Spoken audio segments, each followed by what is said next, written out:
To start with the greatest name of Allah Almighty, most gracious and most merciful. My esteemed guests, honorable principal, respectable teachers and friends, Assalamu alaikum, and a very good morning to all. My name is Anam Ali and I am the student of grade 7 from Sufahar Secondary School. Today, on this very special month of Ramzan al-Mubarak, I am here to speak on the importance of Ramadan.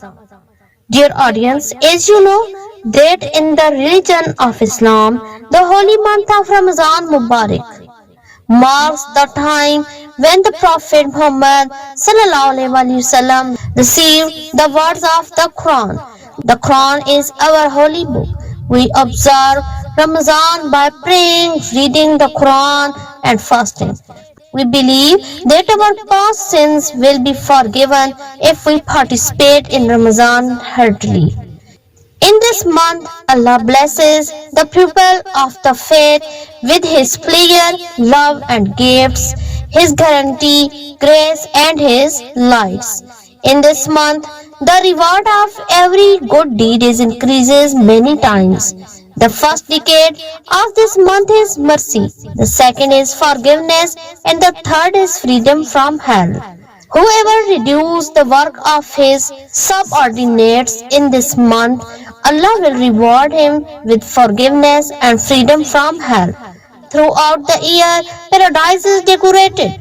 For Ramzan, may Allah grant us the opportunity through the intercession of the Holy Prophet. Amin. The 27th night of Ramazan is celebrated as the night of power or Laylatul Qadr. On that night, it is said, God revealed the Quran and we should spend extra hours in prayer. In the last, I would like to end up my speech with this poem. Ramadan is a month of blessing. Ramadan is a month of forgiveness.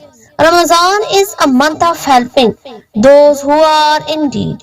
Ramadan is a month of sacrifice. Let us all be so wise. The holy month of Islam is Ramadan. Holy book of Islam is Quran. Ramadan is the way to Jannat. Let's beg Allah for His rahmat. Ramadan, Ramadan. Thanks for listening.